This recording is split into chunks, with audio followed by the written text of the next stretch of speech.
بسم الله الرحمن الرحيم. الحمد لله رب العالمين، والصلاة والسلام على رسوله الكريم وعلى آله وأصحابه أجمعين. أما بعد،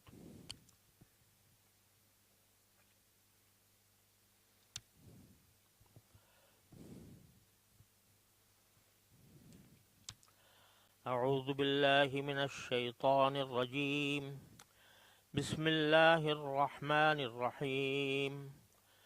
قال رب اشرح لي صدري ويسر لي أمري واحلل عقدة من لساني يفقه قولي واجعل لي وزيرا من أهلي هارون أخي اشدد به أزري وأشركه في أمري كي نسبحك كثيرا ونذكرك كثيرا إنك كنت بنا بصيرا.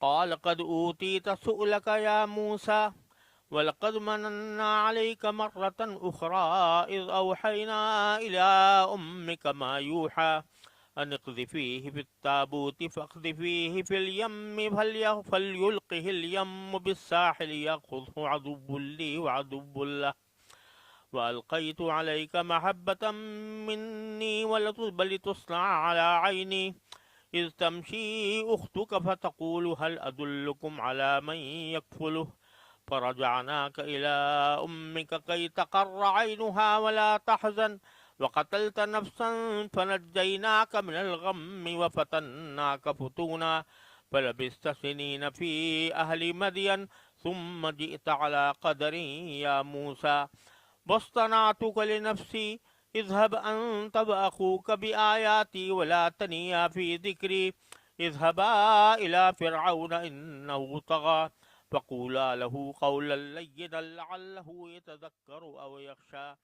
قالا ربنا إننا نخاف أن يفرط علينا أو أن يطغى قال لا تخافا إنني معكما أسمع وأرى فأتياه فقولا إنا رسولا ربك فأرسل معنا بني إسرائيل ولا تعذبهم قد جئناك بآية من ربك والسلام على من اتبع الهدى إنا قد أوحي إلينا أن العذاب على من كذب وتولى.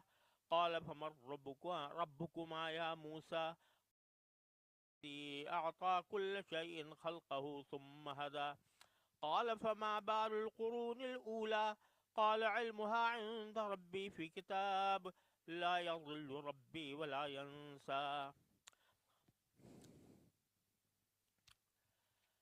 یہ سورہ طٰہٰ کی آیات ہیں.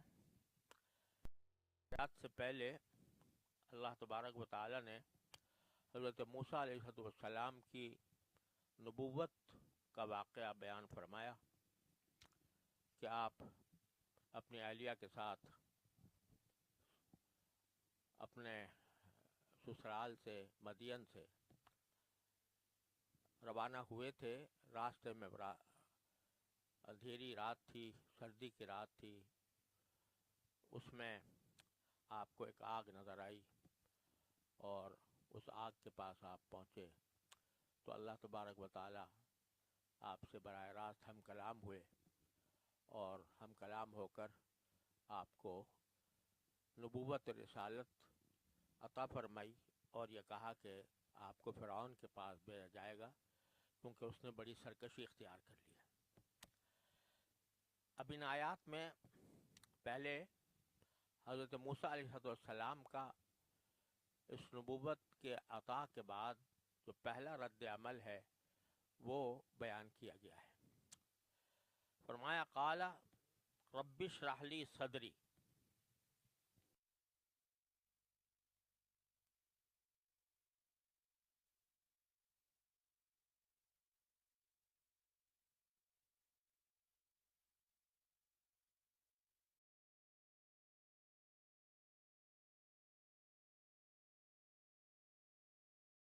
کام حضرت موسیٰ علیہ السلام نے یہ کیا کہ اللہ تعالیٰ ہی سے دعا فرمائی. فرمایا رب اشرح لی صدری.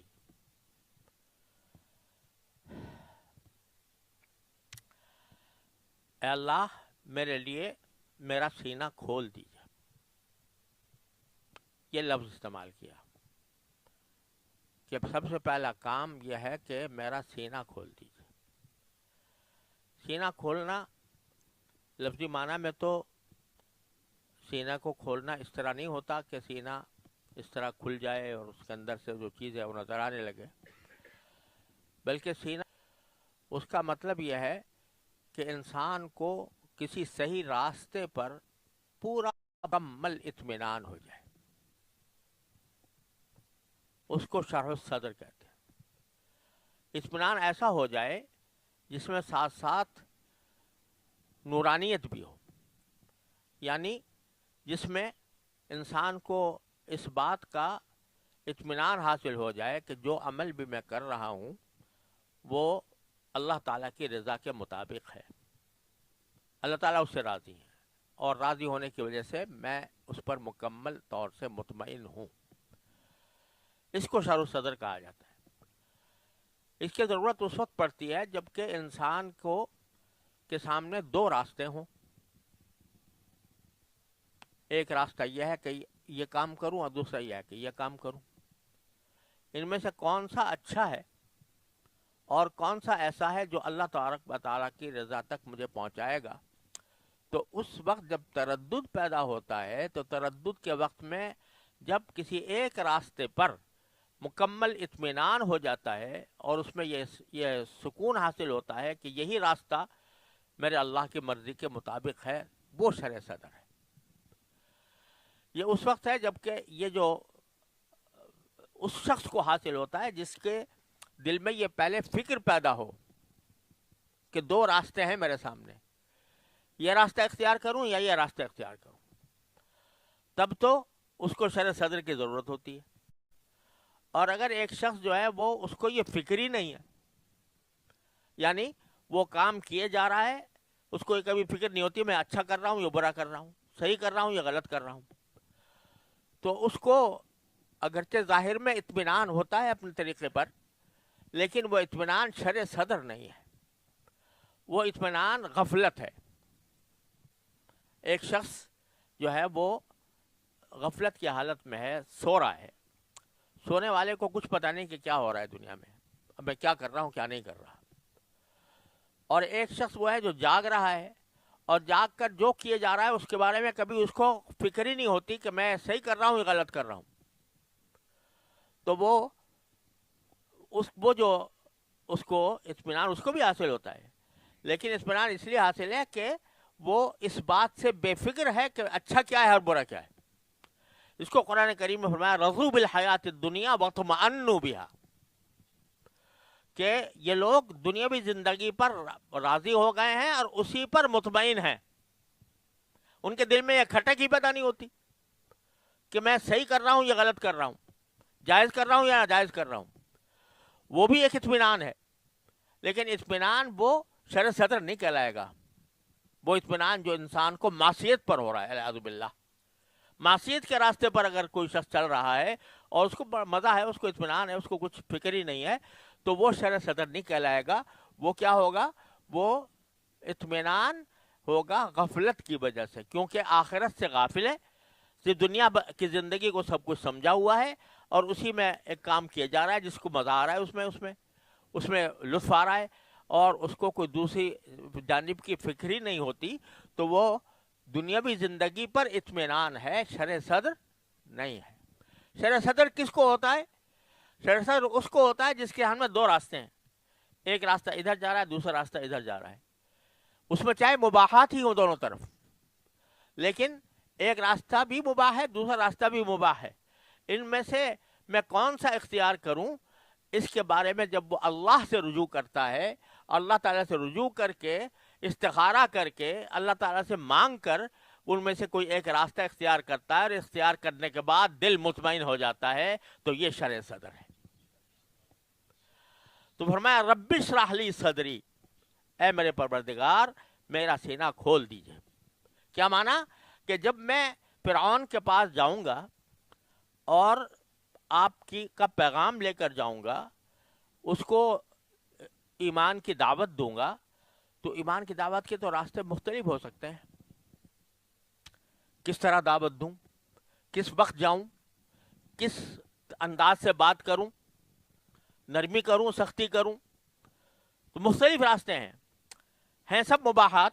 لیکن مجھے ابھی سے یہ فکر پڑ گئی، آپ نے جب آپ نے مجھے یہ فریضہ سونپ دیا کہ میں جا کر آپ کا پیغام اس کو پہنچاؤں اور اس کو اسلام ایمان کی دعوت دوں، تو کون سا طریقہ بہتر ہوگا مجھے نہیں پتا. لہذا رب اشرح لی صدری، پہلے تو میرا سینہ کھول دیجئے کہ جب میں بات کروں تو صحیح انداز سے کروں، صحیح وقت پر کروں، صحیح انداز سے کروں، جو آپ کو کی رضا کے مطابق ہو اس پر کروں. اس کام کے لیے میرا سینہ کھول دیجئے. پہلا کام تو یہ ہے کہ میرا سینہ کھولیے کہ راستہ میں صحیح اختیار کروں. وَيَسِّرْ لِي أَمْرِي، اور میرے معاملے کو میرے لیے آسان فرما دیجیے. یعنی بہت مشکل کام ہے کہ آپ ایک ایسے شخص کے پاس بھیج رہے ہیں مجھے جو خدائی کا دعوے دار ہے اور اس کے پاس قوت ہے، طاقت ہے، سلطنت ہے، حشم و خدم ہیں، سبھی کچھ ہے. اس کے بعد جا رہا ہوں تو اس کو جا کر راہ راست پر لانا یہ مشکل کام ہے. تو یا اللہ میرے لیے اس کو آسان فرما دیجیے. تو پہلا کام کہ میرا سینہ کھول دیجئے کہ مجھے صحیح راستے پر چلنے کا پتہ چل جائے کہ کیا راستہ ہے اس کو پاس جانے کا اور کیا طریقہ مناسب ہے. اور وہ جو بھی طریقہ شرع صدر جس پر ہو جائے کہ یہ صحیح ہے تو اس کے لیے کہ یہ آپ ہی دیں گے. شرع صدر بھی آپ کی طرف سے ہوگا، بھی آپ سے حاصل ہوگی. لہذا اس سے معلوم ہوا کہ آدمی جب کوئی کام کرنے ہے، وہ دین کا ہو یا دنیا کا، تو اللہ تعالیٰ سے اس کی آسانی مانگے کہ یا اللہ یہ کام میرے لیے آسان فرما دیجیے. چنانچہ رسول کریم صلی اللہ علیہ وسلم نے دعا سکھائی، اللہم الطف بی فی تیسیر کل عسیر فإن تیسیر کل عسیر علیک یسیر. یا اللہ میرے اوپر یہ کرم فرمائیے کہ ہر مشکل کام میرے لیے آسان فرما دیجیے، کیونکہ مشکل کو آسان کرنا آپ کے لیے بہت آسان ہے. تو یہ ساتھ ہی قرآن نے ایک طرح سے ہمیں یہ ہدایت بھی عطا فرما دی کہ جب بھی کوئی کام کرنے چلو تو اللہ تعالیٰ کی طرف رجوع کرو اور رجوع کر کے اللہ تعالیٰ سے اس کی آسانی مانگو. رب اشرح لی صدری ویسر لی امری واحلل عقدۃ من لسانی، اور میری زبان میں جو گرا ہے اسے دور کر دیجیے، اسے کھول دیجیے. زبان میں گرا اس طرح تھی کہ حضرت موسیٰ علیہ السلام کی، جیسے کہ آگے بھی اس کی طرف اشارہ آ رہا ہے، یہ حضرت موسیٰ علیہ السلام کو اس وقت فرعون کی طرف سے یہ حکم تھا بنی اسرائیل سے جو بھی بچہ پیدا ہو اس کو قتل کر دیا جائے. تو اللہ تعالیٰ نے، جیسا کہ آگے آیتوں میں آ رہا ہے، اللہ تبارک و تعالیٰ نے ان کی والدہ کو دل میں یہ بات ڈالی کہ تم جب یہ پیدا ہو تو اس کو تابوت میں بند کر کے دریا میں بہا دینا، اور دریا میں بہا دینا. تو وہاں سے وہ ایسے ہی انہوں نے کیا، وہ بہتا ہوا ایک ایسی جگہ چلا گیا جہاں ایک ٹیلا تھا، اور اس ٹیلے کے اوپر فرعون بادشاہ کے جو نوکرانیاں اور کنیزیں تھیں وہ کپڑے وپڑے دھونے کے لیے آیا کرتی تھیں. ان کو ایک تابوت ملا، تابوت میں دیکھا تو ایک بڑا خوبصورت بچہ ہے، وہ اٹھا کر لے گئیں فرعون کی بیوی کے پاس.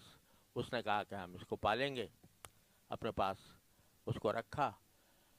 فرعون شروع میں تو راضی نہیں تھا کہ یہ بنی اسرائیل کا بچہ ہے، کہیں یہ وہی نہ ہو جس کو میرا تختہ الٹنا ہے. تو پہلے تو راضی نہیں ہوا، لیکن آسیہ جو ان کی بیگم تھی اس کے کہنے سننے پر راضی ہو گیا تھا. تو ایک مرتبہ ایسا ہوا کہ فرعون نے موسیٰ علیہ السلام کو بچپن کی حالت میں گود میں لے لیا تھا. جب گود میں لیا تو بچے ہی تھے حضرت موسیٰ علیہ السلام، انہوں نے ان کی داڑھی کھینچ کے نیچے کو کر دی، اور بعض روایت میں آتا ہے کہ تماچا بھی مار دیا کوئی فرعون کو، بچہ تھا.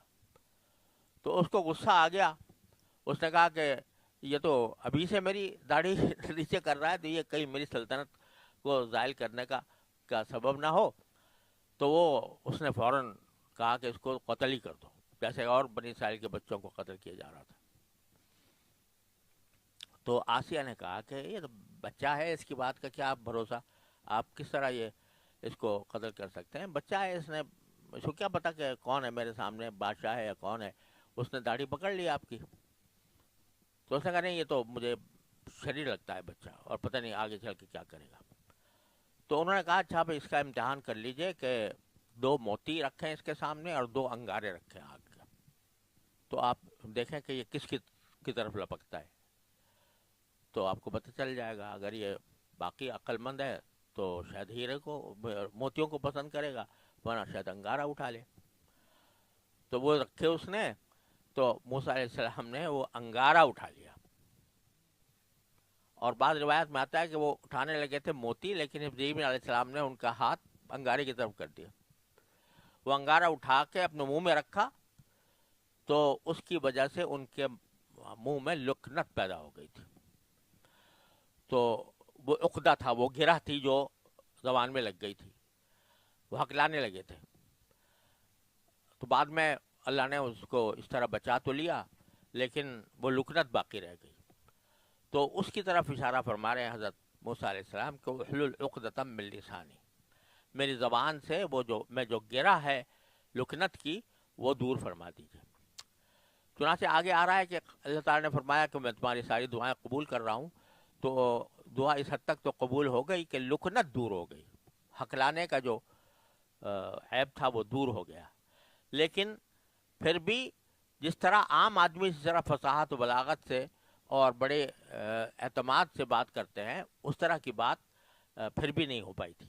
لہٰذا انہوں نے حضرت ہارون علیہ السلام کو ساتھ رکھنے کی ایک وجہ یہ بھی تھی کہ انہوں نے فرمایا ہو افصح منی لسانا، کہ وہ ان کی فصاحت زیادہ ہے میرے مقابلے میں، زیادہ اچھی طریقے سے بات کہہ سکتے ہیں. اور فرعون نے حضرت موسیٰ علیہ السلام کی مذمت کرتے ہوئے یہ بھی کہا تھا لا یکاد یبین، کہ یہ اپنی بات پوری طرح واضح بھی نہیں کر سکتا. اس سے معلوم ہوا لکنت تو دور ہو گئی تھی، لیکن پھر بھی جیسے ایک روانی ہوتی ہے گفتگو کے اندر، اور روانی کے ساتھ آدمی بے تکلف بات کرتا ہے، اس میں تھوڑی سی کمی باقی تھی.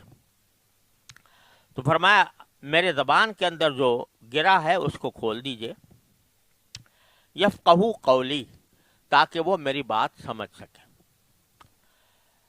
وَاجْعَلْ لِي وَزِيرًا مِّنْ أَهْلِي، اور ساتھ ہی یہ فرمایا کہ آپ میرے لیے میرے خاندان ہی کے ایک فرد کو مددگار مقرر کر دیجئے، وزیر مقرر کر دیجئے. وزیر کا جو لفظ ہے وہ بذر سے نکلا ہے، اور وزیر اس کو کہتے ہیں جو کسی بادشاہ کا یا حکمران کا ذمہ داری کا بوجھ اٹھائے. یعنی بادشاہ تو عام طور پر اصولی طور پر یا حاکم ہوتا ہے، وہ ایک جگہ بیٹھا رہتا ہے، لیکن اس کے جو جزئی کام ہیں وہ وزیر انجام دیتے ہیں، وہ ذمہ داری کا بوجھ اٹھاتے ہیں، اس لیے وزیر کہتے ہیں ان کو. تو حضرت ہارون علیہ السلام ان سے بڑے تھے عمر میں، اور جس سال وہ پیدا ہوئے تھے اس سال فرعون کی طرف سے بچوں کو قتل کرنے کا حکم نہیں تھا. اس میں ایک تو یہ وجہ بھی ہو سکتی ہے کہ اس وقت تک اس کے دل میں نہیں آیا تھا بنی اسرائیل کے بچوں کو قتل کرنا. دوسری وجہ بعض روایات میں آئی ہے، نسائی کی ایک روایت میں ہے کہ شروع میں تو سارے بچوں کو قتل کرنے کا اس نے حکم دیا تھا، لیکن بعد میں یہ سوچا کہ اگر سارے بنی اسرائیل قتل ہو گئے تو ہم جن لوگوں کو ملازم رکھتے ہیں یا ان سے خدمت لیتے ہیں وہ تو سب ختم ہو جائیں گے. تو پھر بعد میں یہ شروع کر دیا تھا کہ 1 سال جو پیدا ہوتے اسرائیلی وہ تو قتل کر دیتے اور دوسرے سال اس کو زندہ چھوڑ دیتے تھے. تو حضرت ہارون علیہ السلام ایسے وقت میں پیدا ہوئے جبکہ قتل کا حکم نہیں تھا. وہ چنانچہ پرورش پا گئے تھے، بڑے ہو گئے تھے، حضرت موسیٰ علیہ السلام سے بڑے تھے، عمر میں 3-4 سال بڑے تھے. تو ان کے لیے فرمایا حضرت موسیٰ علیہ السلام نے کہ ان کو میرے گھر والوں میں سے میرا وزیر بنا دیجئے جو میرے کاموں کے اندر میری معاونت کرے. تو معلوم ہوا کہ جو بھی آدمی کوئی بڑا کام کرنے جائے تو اس کو اپنے مددگار بھی اچھے تلاش کرنے چاہیے. آدمی خود تو ٹھیک ٹھاک ہے، لیکن اپنے ارد گرد ایسے لوگ بٹھائے ہوئے ہیں جو نااہل ہیں یا غلط راستے پہ چلنے والے ہیں، تو پھر آدمی کتنا ہی نیک ہو لیکن وہ اپنی ذمہ داری کو پوری طرح ادا نہیں کر سکتا. لہذا ضروری ہے کہ اپنے کسی بڑے کام کے اندر اپنے کچھ اعوان و انصار، کچھ مددگار انسان رکھا کرے. پھر یہ بھی اس سے معلوم ہو رہا ہے کہ اپنے گھر والوں میں سے کسی کو اپنا مددگار بنا لینا یہ کوئی یعنی مذموم بات نہیں ہے، کوئی بری بات نہیں ہے. اگر وہ اہلیت رکھتے ہیں تو پھر اپنے گھر والوں میں سے بھی کسی کو اپنا مددگار بنا سکتے ہیں. ورنہ عام طور سے یہ ہوتا ہے کہ لوگ یہ سمجھتے ہیں کہ اپنے کسی عزیز رشتہ دار کو اپنا کوئی عہدہ دینا، کوئی منصب دینا، یہ اس کو اقربا پروری سے تعبیر کیا جاتا ہے. یہ اس وقت ناجائز ہے اور اس وقت عیب ہے جبکہ ایسے لوگوں کو منصب دیا جائے جو اس منصب کے اہل نہیں ہیں. لیکن اگر وہ اس منصب کے اہل ہیں اور اپنے قریب رشتہ دار ہیں تو اس میں کوئی حرج نہیں معلوم ہوتا. اسی لیے حضرت موسیٰ علیہ السلام نے اپنے خاندان میں سے وزیر مانگا اور نبی کریم اللہ تبارک و تعالیٰ نے وہ عطا فرمایا. تو وہ مجھے اپنے گھر والوں میں سے ایک فرد کو مددگار مقرر کر دیجئے جو ہارون ہے، میرے بھائی ہارون اخی. اشدد بھی ازری، ان کے ذریعے میری طاقت مضبوط کر دیجئے. تو یہ اللہ تبارک و تعالیٰ سے یہ مانگنا کہ میری طاقت میں اضافہ کرنے کے لیے کوئی مجھے مددگار دے دیجئے، یہ کوئی توکل کے منافی نہیں، بلکہ یہ عین اللہ تبارک و تعالیٰ پر بھروسہ کرنے کا ایک حصہ ہے کہ اللہ آپ نے جب یہ مجھے فریضہ سونپا ہے تو مجھے میری طاقت کو مضبوط کرنے کے لیے مجھے اپنے گھر والوں میں سے ایک مددگار عطا فرما دیجیے. وَأَشْرِكْهُ فِي أَمْرِي، اور ان کو میرے معاملے میں شریک کار بنا دیجیے. یعنی ایک طرح سے یہ سوال ہے کہ جس طرح آپ نے مجھے پیغمبری عطا فرمائی ہے، نبوت عطا فرمائی ہے، تو اس نبوت کے کام میں ان کو بھی میرے ساتھ شریک کر لیجیے، یعنی ان کو بھی نبوت عطا فرما دیجیے. اور یہ شاید پہلا ہی سارے تاریخ انبیاء میں پہلا موقع ہے، واحد موقع ہے کہ جس میں ایک نبی کسی اپنے بھائی کو نبوت دینے کی درخواست کر رہا ہے اللہ تعالیٰ سے. نبوت تو براہ راست اللہ تعالیٰ کی طرف سے عطا ہوتی ہے، جس کو اللہ تعالیٰ پسند کرتے ہیں اس کو عطا کر دیتے ہیں. لیکن یہ واحد واقعہ ہے کہ جس میں موسیٰ علیہ السلام نے اپنے بھائی کو بھی نبوت عطا کرنے کی درخواست کی اللہ جل جلالہ سے. اور وہ درخواست ایسے منظور ہوئی کہ جس وقت یہ گفتگو ہو رہی ہے اللہ تبارک و تعالیٰ سے، اس وقت ہارون علیہ السلام مصر میں ہیں، چونکہ یہ تو مصر سے بھاگ کے آ گئے تھے، مدین چلے گئے تھے، مدین سے واپس آ رہے تھے، راستے میں تھے جب نبوت عطا ہوئی. ہارون علیہ السلام وہاں موجود نہیں تھے، ہارون علیہ السلام مصر میں تھے. تو جب یہ دعا قبول ہوئی اور حضرت ہارون علیہ السلام کو اللہ تعالیٰ نے نبوت کا منصب عطا کرنے کا فیصلہ فرمایا تو وہیں پر وہی ان کے اوپر نازل ہو گئی مصر میں، اور ان سے کہا گیا کہ تمہارے بھائی کو بھی نبوت عطا ہوئی ہے اور تم دونوں کو مل کے اب یہ کام کرنا ہے. تو مصر میں حضرت ہارون علیہ السلام کو نبوت عطا ہو گئی. اور بعد میں جب ان کو نبوت عطا ہوئی تو صحیح نسائی کے ایک روایت میں تفصیل سے آیا ہے کہ حضرت ہارون علیہ السلام کو جب نبوت عطا ہوئی تو وہ ان کو پتہ تھا کہ موسیٰ علیہ السلام مصر آئیں گے، تو مصر میں حضرت موسیٰ علیہ السلام کا استقبال کرنے کے لیے وہ سرحد پر پہنچے اور حضرت موسیٰ علیہ السلام کا استقبال کیا.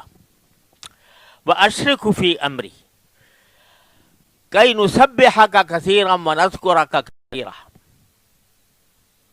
عجیب جملہ بول دیا یہاں پر کہ ہمیں دونوں کو ایک ساتھ مددگار بنا کر، ایک ساتھ نبی بنا کر بھیجیے تاکہ ہم آپ کی کثرت سے تسبیح کریں اور کثرت سے آپ کا ذکر کریں. بھائی جو منصب جو مشن سونپا گیا ہے وہ کیا ہے؟ وہ تو فرعون کے پاس جا کر اس کو ہدایت دینے کا مشن ہے، اس کو ہدایت پر لانے کی کوشش ہے. مشن تو یہ ہے. ابھی کہہ رہے ہیں ان کو وزیر بنائیے میرا تاکہ ہم دونوں مل کر آپ کی کثرت سے تسبیح کریں، کثرت سے ذکر کریں. کیا مطلب؟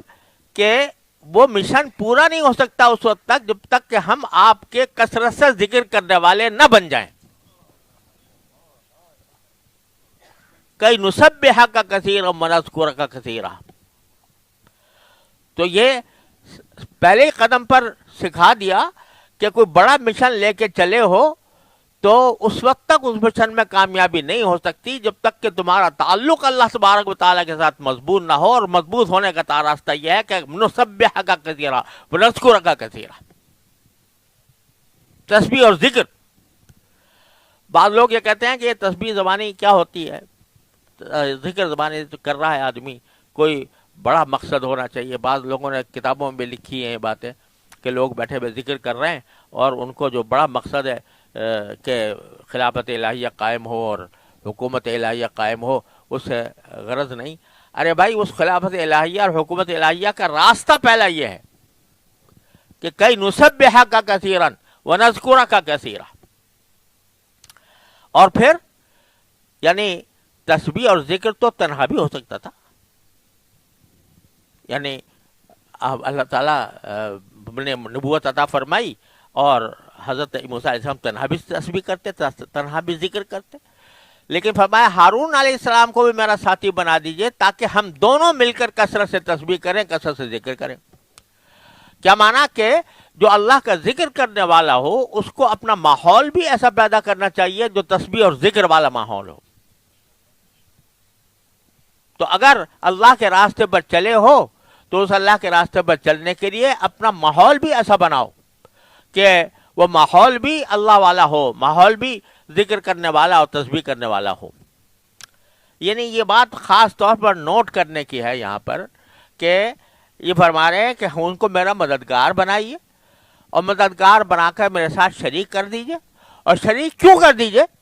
یعنی کہ اس تاکہ ہم دونوں جا کے فرعون کو سمجھائیں اور اس کو ہدایت کا پیغام دیں، بلکہ کئی نسبح کا کثیرہ ونذکر کا کثیرہ، تاکہ ہم آپ کی تسبیح خوب کریں اور آپ کا ذکر خوب کریں.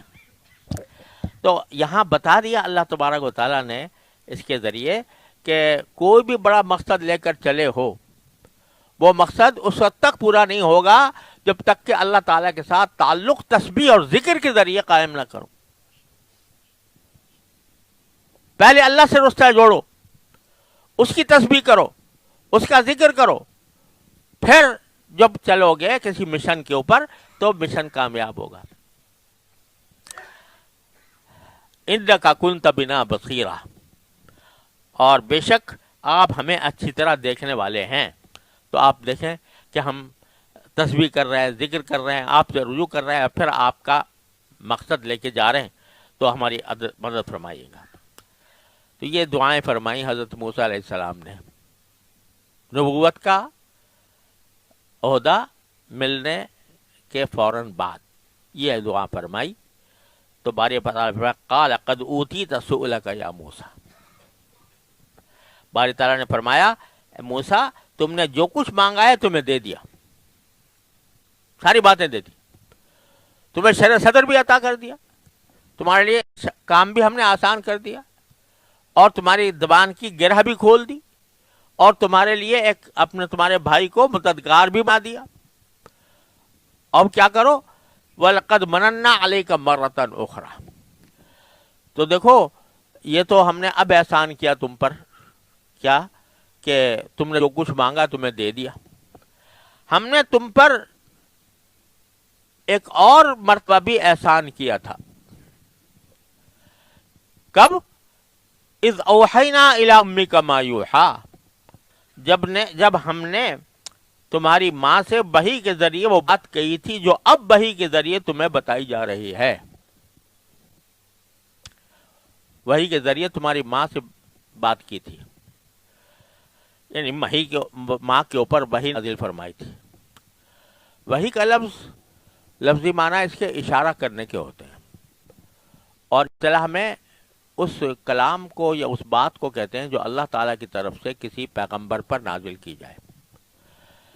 لیکن بعض اوقات وحی کا لفظ غیر پیغمبر کے دل میں کوئی بات ڈالنے کے لیے بھی قرآن میں استعمال ہوا ہے، جیسے سورہ نحل میں گزرا اوحیٰ ربک الی النحل، کہ تمہارے پروردگار نے الہام کیا شہد کی مکھی کو. اسی طرح موسیٰ علیہ السلام کی والدہ پر یہ الہام ہوا، یعنی ان کے دل میں یہ بات ڈالی گئی. وہ باتفاق نبی نہیں تھیں، سارا اجماع ہے اس پر کہ حضرت موسیٰ علیہ السلام کی والدہ نبی نہیں تھیں، لیکن ان کے اوپر وحی کا جو لفظ آیا وہ الہام کے معنی میں ہے. جیسے اولیاء اللہ کو بھی الہام ہوتا ہے اور ان کے دل میں اللہ تعالیٰ خود کوئی بات ڈال دیتے ہیں. تو ان کو ہم نے وحی کی تھی ان باتوں کی جو اب تمہیں وحی کے ذریعے بتائی جا رہی ہیں. کیا تھی وہ؟ ان اقذفیہ فی التابوت، کہ اس بچے کو صندوق میں رکھو. فاقذفیہ فی الیم، پھر اس کو دریا میں ڈال دو. فلیلقہ الیم بالساحل، پھر دریا کو حکم دیا کہ وہ ان کو لا کر ڈال دے ساحل پر. یہاں فلیلقی یہ امر کا صیغہ ہے، جو یعنی اس کو دریا کو حکم دیا ہم نے کہ اس کو لا کر ساحل پر ڈال دے. یعنی بتایا جا رہا ہے کہ حضرت موسیٰ کی والدہ کو تو یہ کہا تھا کہ تابوت میں رکھ کے اس کو دریا میں پھینک دینا، دوسری طرف ہم نے دریا کو یہ حکم دے دیا کہ وہ جا کر اس کو ساحل پر ڈال دے. کیونکہ یہ جتنی بھی مخلوقات ہیں وہ پہلے بھی بار بار گزر چکا ہے کہ ان میں فہم و شعور کا ایک درجہ موجود ہے، اور وہ اللہ تعالیٰ کے احکام براہ راست ان مخلوقات تک پہنچتے ہیں. تو اس کو فرمایا کہ دریا ان کو پھینک دے ساحل پر. یاخذہ عدو لی و عدو اللہ، جس کے نتیجے میں ایک ایسا شخص اس بچے کو اٹھا لے گا جو میرا بھی دشمن ہوگا اور اس کا بھی دشمن، اس کو وہ اٹھا لے گا.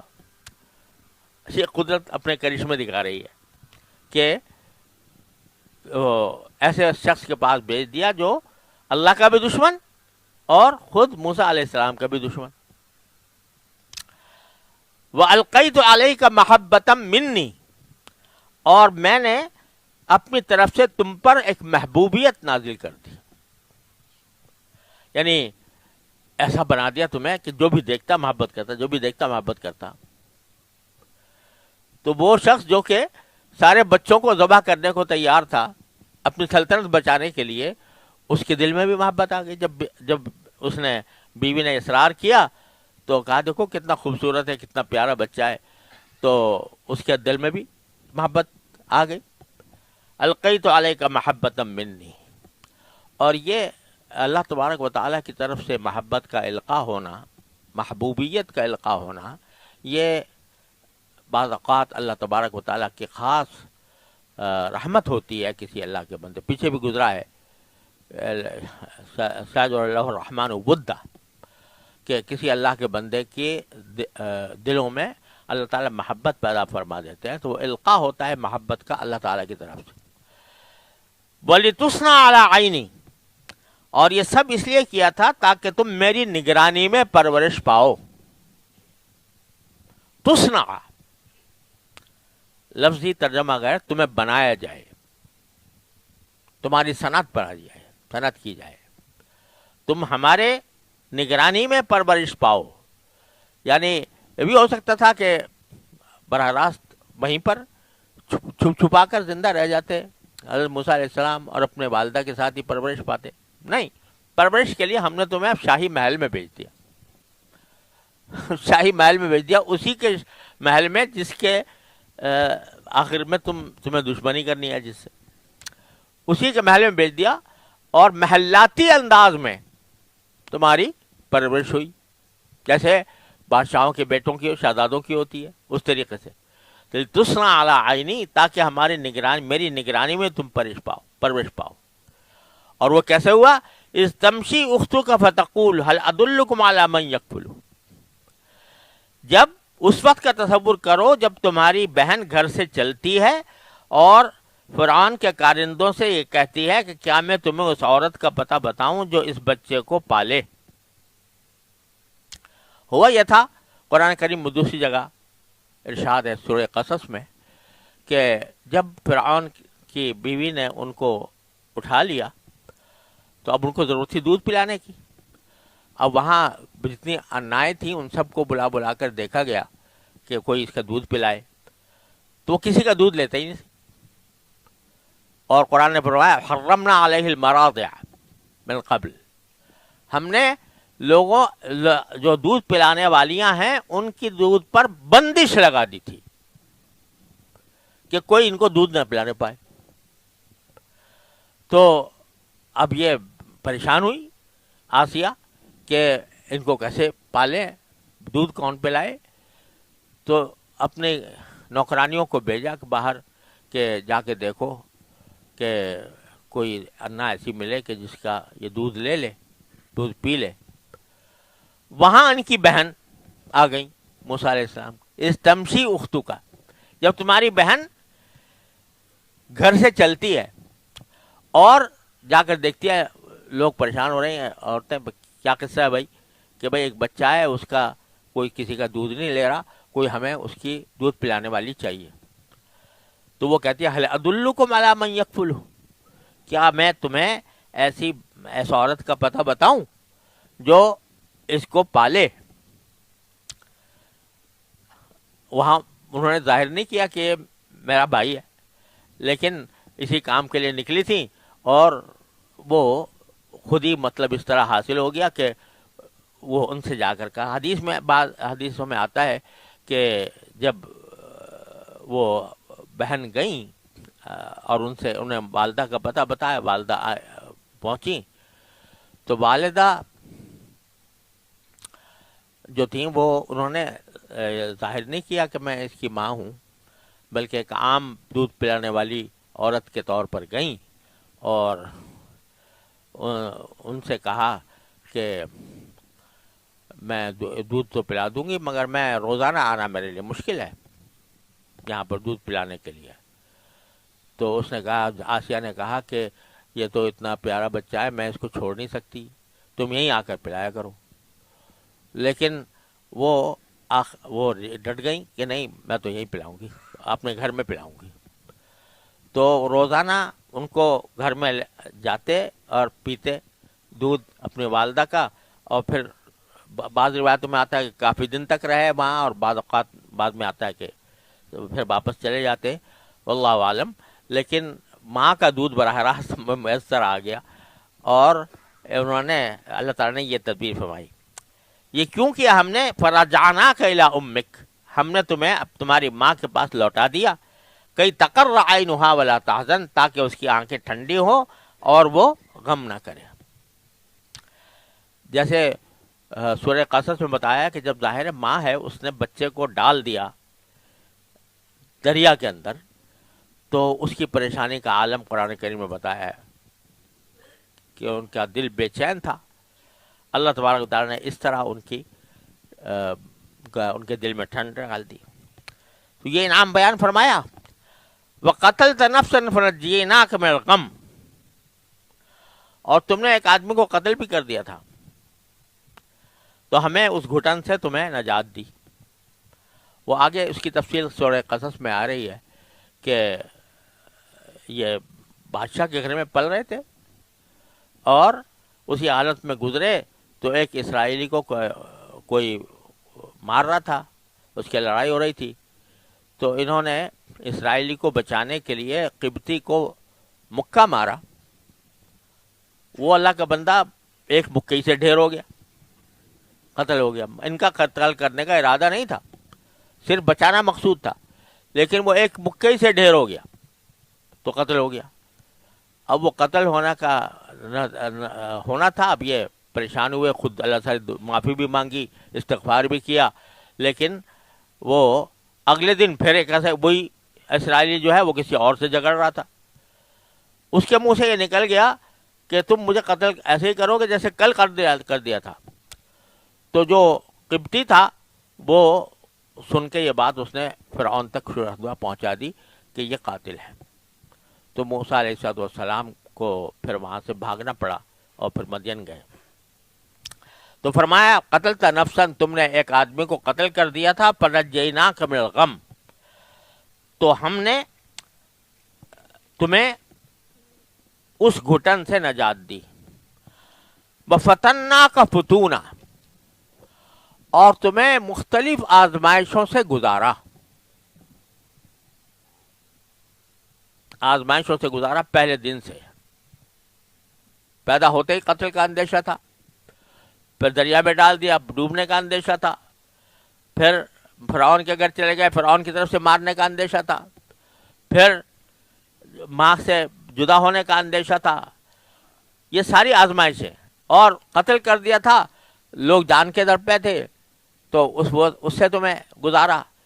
پھر مدین پہنچے، مدین کے اندر کوئی ٹھکانہ نہیں تھا، سمجھ میں نہیں آ رہا تھا کیا کرے. اللہ تعالیٰ نے تمہیں وہ سسرال بخش دی. فَتَنَّاكَ فُتُونًا فَلَبِثْتَ سِنِينَ فِي أَهْلِ مَدْيَنَ، پھر تم کئی سال مدین والوں میں رہے. ثُمَّ جِئْتَ عَلَىٰ قَدَرٍ يَا مُوسَىٰ، پھر تم ایک ایسے وقت پر یہاں آئے جو پہلے سے مقدر تھا. ایسے وقت پر یہاں آئے ہو جہاں تم سے ہم کلام ہو رہے ہیں. لیکن یہ سمجھ لو وَاصْطَنَعْتُكَ لِنَفْسِي، کیا خوبصورت جملہ ہے. وَاصْطَنَعْتُكَ لِنَفْسِي، اور میں نے تمہیں خاص اپنے لیے بنایا ہے. خاص اپنے لیے بنایا ہے. اللہ اکبر. یعنی صرف پیدا ہی نہیں کیا، پیدا ہونے کے بعد تمہیں باقاعدہ بنایا. یعنی تمہیں تربیت اس طرح کی، تمہیں اس طرح پروان چڑھایا، تمہارے دل میں اپنی عظمت اور خوف پیدا کیا، تمہیں اللہ تبارک و تعالیٰ اللہ والے لوگوں کے ساتھ بلوایا، شعیب علیہ السلام کے ساتھ. ان کے ساتھ تمہاری شادی کرائی ان کی بیٹی سے، اور پھر تمہاری تربیت کی بکریاں چرانے کے ذریعے، کہ بکریاں جو ہیں وہ اس کو چرانا آسان کام نہیں ہوتا، کوئی ادھر جاتی ہے کوئی ادھر جاتی ہے، اور وہ کمزور اتنی ہوتی ہے مارا جا نہیں سکتا اس کو، اس لیے اس کو چرانے میں بڑی حکمت سے کام لینا پڑتا ہے. تو یہ سارے تمہیں مشقیں کرائی ہیں، تب تمہیں میں نے اپنے خاص اپنے لیے بنایا. وَاصْطَنَعْتُكَ لِنَفْسِي. اب جب میں نے اپنے لیے بنایا تو اذهب انت واخوک بآیاتی، تو تم اور تمہارا بھائی دونوں میری نشانیاں لے کر جاؤ. نشانیاں لے کر جاؤ. یہ کیا نشانیاں کون سی؟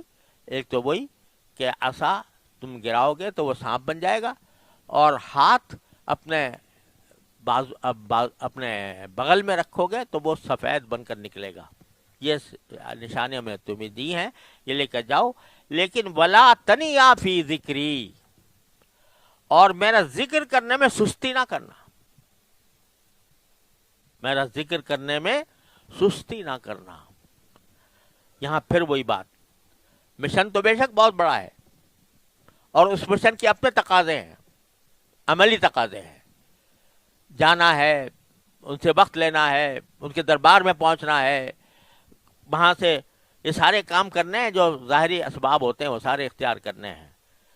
اس کا ذکر زیادہ نہیں، لیکن یہ کرنا کہ میرے ذکر میں سستی نہ ہو. تو کیا پتہ چلا کہ کتنا ہی بڑا مقدس مشن لے کے چلا ہو انسان، کتنا بڑا مقصد لے کر چلا ہو، ذکر میں سستی نہ کرو. اب دیکھو لفظ جو استعمال کیا ہے ذکر میں سستی نہ کرنا، یہ بڑا معنی خیز ہے. یہ آج ہم کہتے ہیں کہ جی کوئی معمول بنایا ذکر کرنے کا، لیکن یہ ہو نہیں پا رہا، ناغا ہو جاتا ہے. کیوں ہو جاتا ہے بھائی؟ وقت نہیں ملتا، مصروف بہت ہے. مصروف کچھ نہیں ہے، اس کی اہمیت دل میں نہیں ہے. حضرت مولانا خیر محمد صاحب اللہ تعالیٰ ان کے درجات بلند فرمائے، یہ فرماتے تھے کہ کسی اہم کام، ضروری کام کے بارے میں یہ کہنا کہ فرصت نہیں یا ہو نہیں پا رہا، وہ اس بات کی دلیل ہے کہ اس کام کی اہمیت دل میں نہیں ہے. جس کام کی دل میں اہمیت ہوتی ہے اس کے لیے آدمی وقت نکالتا ہے. فرض کرو کہ ایک آدمی سو رہا ہے اور وقت ہے اس کے نماز پڑھنے کا، اس وقت سستی ہو رہی ہے, اٹھا نہیں جا رہا. اگر کوئی اسی وقت ٹیلی فون آ جائے کہ تمہیں بادشاہ نے بلایا یا فلاں وزیر اعظم کے ساتھ تمہاری ملاقات ہے یا صدر کے ساتھ ملاقات ہے, تو کیا ہوگا؟ سستی رہے گی؟ اس وقت سستی باقی رہے گی؟ نہیں رہے گی. کیوں نہیں رہے گی؟ اس لیے کہ اس کام کی اہمیت دل میں ہے, یہ بڑا ضروری کام ہے, سونے سے زیادہ ضروری ہے. اب جو ہم کہہ رہے ہیں کہ سستی ہو رہی ہے لہذا نہیں ہوتا, تو کیا معنی ہوا اس کے؟ کہ اہمیت نہیں ہے. اہمیت ہوتی اگر فرض تمہیں جہاز پہ جانا ہوتا اور جہاز اڑ رہا ہوتا اور اگر سوتے رہ گئے تو جہاز چلا جاتا, تو کیا کرتے؟ یہ کہتے بھی سستی ہو گئی تھی, رہ گیا. نہیں, بلکہ اپنی سستی پر زبردستی کر کے اس وقت اڑتے اور جاتے کہ نہیں جاتے. اسی طرح اگر کوئی معمول مقرر کیا ہے اللہ تعالیٰ کے ذکر کا, اللہ تعالیٰ کی قرآن کریم کی تلاوت کا, اللہ تعالیٰ کے ذکر کرنے کا, اس وقت یہ کہ سستی ہو گئی, یہ وقت نہیں ملا, تو یہ عذر محض دھوکہ ہے. تو قرآن یہ کہہ رہا ہے سستی نہ کرنا. سستی کا ایک ہی علاج ہے, وہ ہے چستی. سمجھے؟ سستی کا کوئی اور علاج نہیں ہے. اب لوگ کہتے ہیں جی سستی ہو جاتی ہے, کوئی علاج بتائیے. تو علاج اس کا کیا بتائیں؟ وہ کہتے ہیں کوئی وظیفہ بتا دو. اگر وظیفے میں سستی ہو گئی پھر تو یعنی سستی کا کوئی علاج بجز چستی کے نہیں. یعنی اس اپنے اوپر زبردستی کر کے انسان وہ کام کرے جو ضروری ہے. ولا تنیا فی ذکری. تو یہاں یہ نہیں فرمایا کہ مجھے بھول نہ جانا, میرے ذکر وہ نہ بھول جانا. لفظ استعمال کیا کہ سستی نہ کرنا. تو معلوم ہوا کہ ہماری خرابی کا بہت بڑا سبب کیا ہے؟ سستی ہے. اور سستی کا کوئی علاج اس کے سوا نہیں ہے کہ آدمی اپنے اوپر زبردستی کر کے وہ کام کرے جس کی اہمیت دل میں ہے. جب اہمیت نہیں ہے ذکر کی دل میں, تو پھر ہزار بہانے ہو سکتے ہیں. وَلَا تَنِيَا فِي ذِكْرِي, یہ بعد میں کہا اذهبا الی فرعون, اب جاؤ فرعون کے پاس. لیکن پہلے یہ کہا کہ ذکر میں سستی نہ کرنا.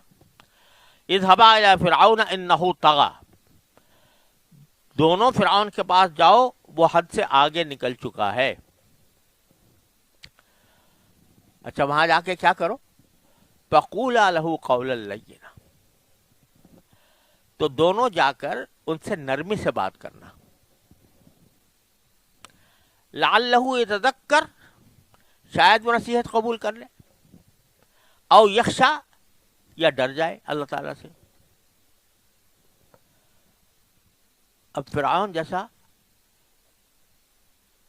سرکش انسان ہے, اس کو موسیٰ علیہ السلام اس کے پاس بھیج رہے ہیں, موسیٰ علیہ السلام کو, تو کیا ہدایت نامہ ہے کہ بات نرمی سے کرنا. اور یہ فرمایا کہ شاید نصیحت پکڑ لے, شاید بات مان جائے, اللہ سے ڈر جائے. حالانکہ اللہ تعالیٰ کے علم ازلی میں یہ بات موجود ہے کہ وہ نہ نصیحت مانے گا نہ اللہ سے ڈرے گا. لیکن داعی کو جو دعوت دینے جا رہا ہے, اس کو یہ پیغام ہے کہ تمہارے دل میں یہ امید ہونی چاہیے, چاہے کتنا ہی سرکش انسان ہو, لیکن تمہارے دل میں یہ امید ہونی چاہیے کہ میری دعوت سے ہو سکتا ہے وہ راہ راست پر آ جائے, اللہ کا ڈر اس کے دل میں پیدا ہو جائے. اتنا بڑا عظیم سبق ہے یہ ہم لوگوں کے لیے کہ دعوت اگر دینی ہے کسی بھی انسان کو, دین کے کسی بھی شعبے کی, دین کے کسی بھی کام کی, تو اس کا طریقہ اس کو گالی دینا نہیں ہے, اس کو برے برے القاب سے یاد کرنا نہیں ہے, اس کو تانے دینا نہیں ہے, اس کا مذاق اڑانا نہیں ہے, بلکہ جو پیغمبروں کا جو طریقہ ہے جو اللہ نے سکھایا وہ یہ ہے کہ نرمی سے بات کرنا. میرے والد ماجد قدس اللہ تعالیٰ سرہ فرمایا کرتے تھے کہ تم موسیٰ علیہ السلام سے بڑھ کر داعی نہیں بن سکتے, بڑھ کر مبلغ نہیں بن سکتے, اور تمہارا مخالف فرعون سے زیادہ گمراہ نہیں ہو سکتا جو خدائی کے دعوے دار تھا. لیکن وہاں بھی حکم یہ دیا جا رہا ہے کہ نرمی سے بات کرنا. یہ وہ چیز ہے جو آج ہم چھوڑ چکے.